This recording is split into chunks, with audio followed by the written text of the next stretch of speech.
Okay, so my topic is obviously the foster care system, and I wanted to briefly kind of go over what the foster care system is and kind of like a brief definition. So the foster care system provides temporary housing for kids whose families cannot properly care for them. So, and I will go into how they don't properly care for them in a later slide. But how they do this is they provide group homes, institutions, foster families, and even relatives. So about 23% of children actually go to group homes and institutions where they live with other children in basically a big family. And then 45% is foster families is what we normally think of when we think of the foster care system. And 32% of children go to relatives, so it can be aunts, uncles, grandparents, cousins, stuff like that.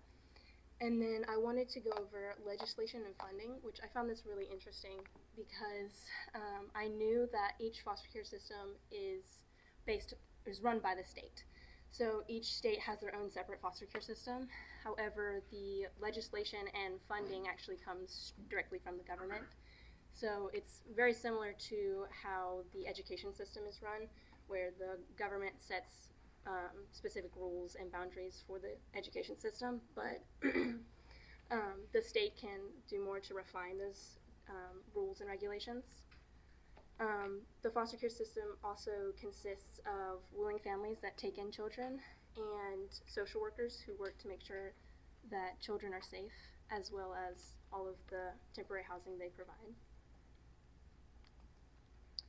Next, I wanted to get into reasons children are actually removed from the home.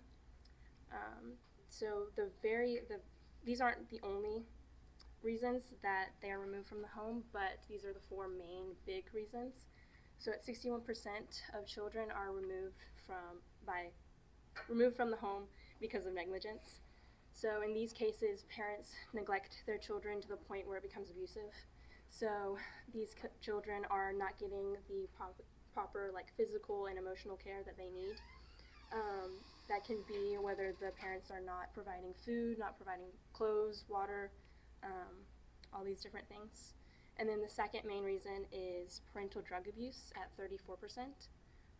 So in these cases, parents become so addicted to a drug that they are unable to provide necessities for their child. So a lot like negligence, a lot of the same reasons that they are taken out for negligence also falls into parental drug abuse. The next one at 14% is the parental inability to cope. I was kind of confused at this one for a little bit because I didn't really understand what it meant. But in these cases, parents are usually not able to come to terms with the fact that they are becoming parents, and they feel as if they cannot provide for a child, and so they give them up to the foster care system in hopes that they will have a quote-unquote better life. And then next, sadly, at 12% is physical abuse. So in these cases, parents intentionally abuse their children physically, and it usually ends up in a physical, you can see it injury, which leads me into the reasons that these are found out is because someone actually calls and reports a family. So it can be anyone. I mean, it can be a complete stranger. It can be someone close to the family. But a report is filed with usually an officer, and then an officer reports it to a child welfare agency. And a social worker is sent to investigate the family and will decide if the child or children need to be removed from the home. However, the agency actually needs a judge approval to legally remove a child from the home. These are the facts about time and age in the foster care system. So the average age that a child actually enters the foster care system is around 7 to 8 years old, but about 26% of children entering the foster care system are under the age of 1, and about 22% of children in foster care are 13 years or older. And the average length of time in the foster care system is about 12 to 20 months, but some children wait up to 3 or 4 or more years to be adopted, and about 10% of children spend 5 or more years in the foster care system. The next big issue with the foster care system is behavioral issues and mental disorders that come from leaving the home and being in the foster care system. So these are 6 of the big mental disorders and behavioral issues that come from being in the foster care system. There are obviously many more, but a lot of children experience these. So the first big one is PTSD. And when we think of PTSD, most people think of veterans coming back from a war and being traumatized by loud noises and it transporting them back to fighting a war. But actually it is very, very prevalent in foster care children, and foster care children are diagnosed at twice the rate that veterans are. And then the next one is reactive attachment. This one develops when a child does not create healthy or stable attachments to parents and or caregivers. This looks like not showing emotions when interacting with others, like peers, teachers, authority figures, anything like that, so they can't make an attachment to those people. It could look like avoiding eye contact, expressing fear and anger when feeling sadness or other negative emotions. And then next is anxiety, which we all kind of know what anxiety is. But in these cases, it's clinically diagnosed anxiety where it is constant and anything can send them spiraling into anxiety and depression, my next one. Of course, a lot of people know what depression is as well. It's a very serious mood disorder that usually develops after a child is taken from their home. And this usually happens because they do not understand the full weight of their reality and what is actually happening to them as they're being taken from the home, because a lot of them are usually very young and in their formative years. My next disorder is BPD, also known as borderline personality disorder, which is a mental illness that severely impacts a person's ability to manage their emotions. In these cases,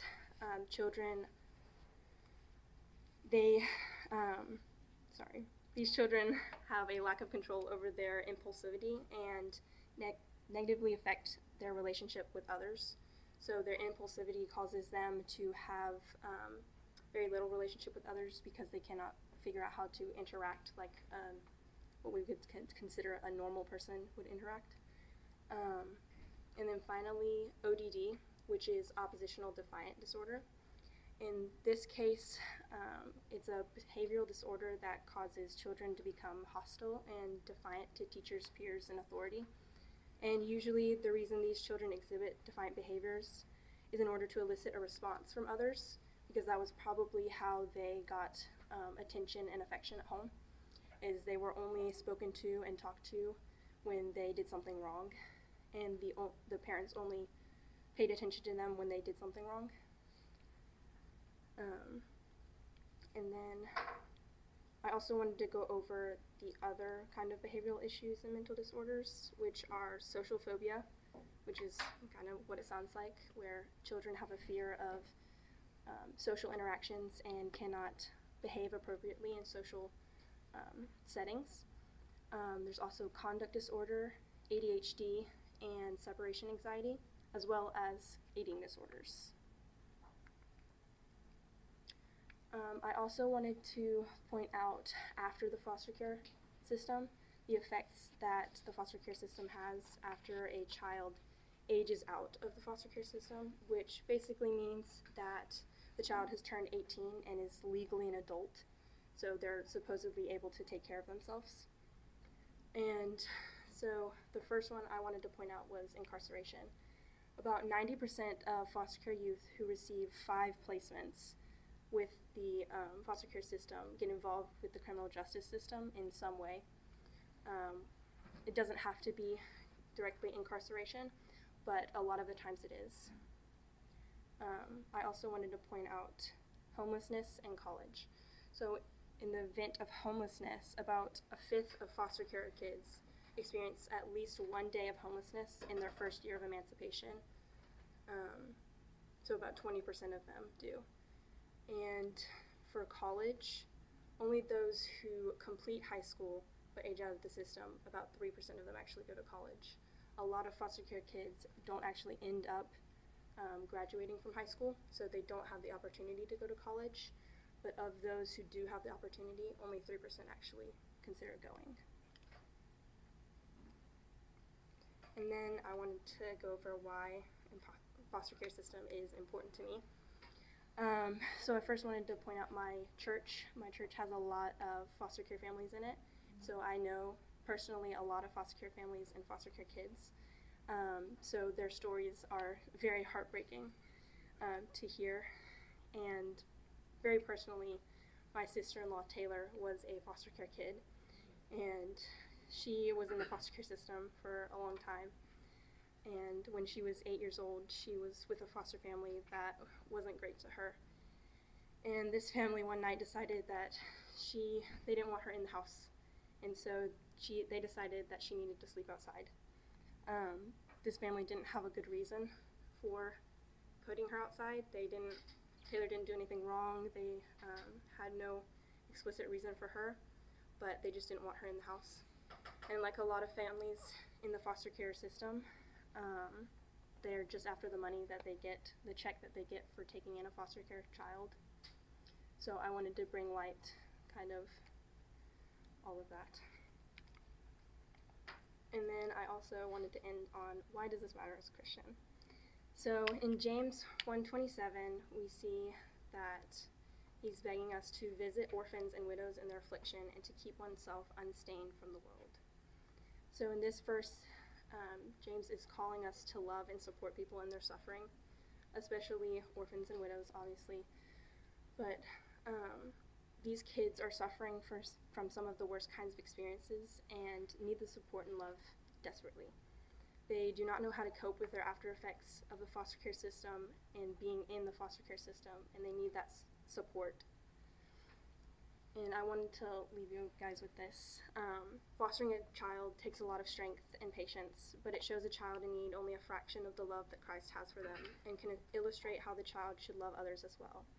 So however flawed the foster care system may be, Christians should do their part by being a part of the system and hopefully changing it from the inside.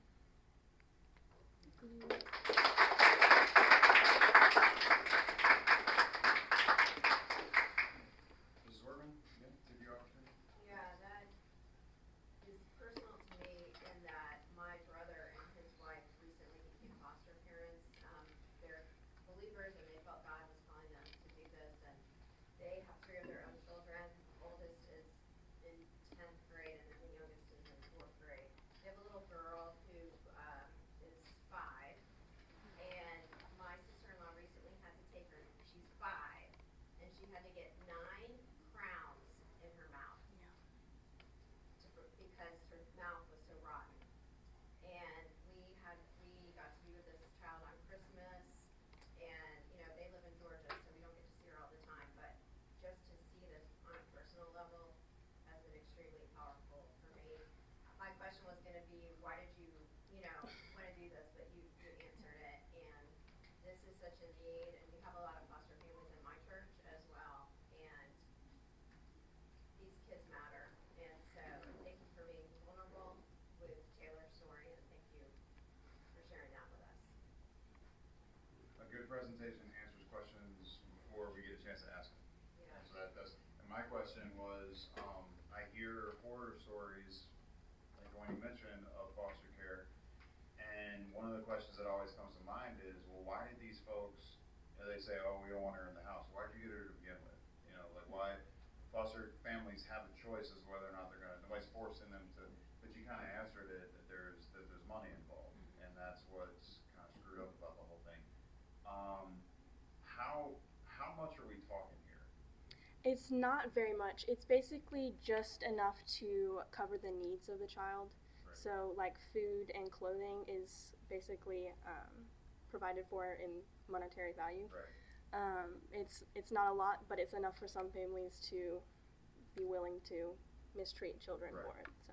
Which it seems like if you're if you're willing to take on that responsibility for that small amount of money, which most foster families doing it right, the money Yeah. is sort of irrelevant, right?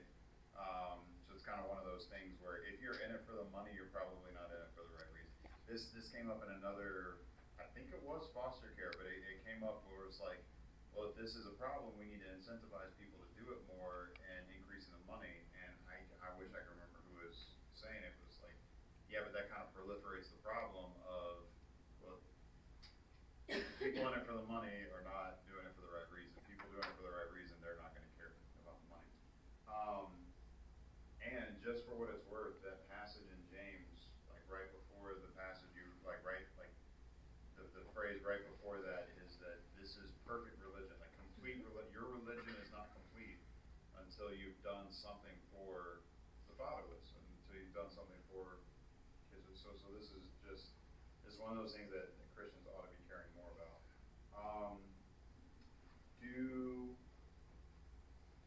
It's kind of a weird question, and I don't mean it in the sense of what your intentions are, but I wonder, like, at what point families, and maybe you can talk about the families that you know.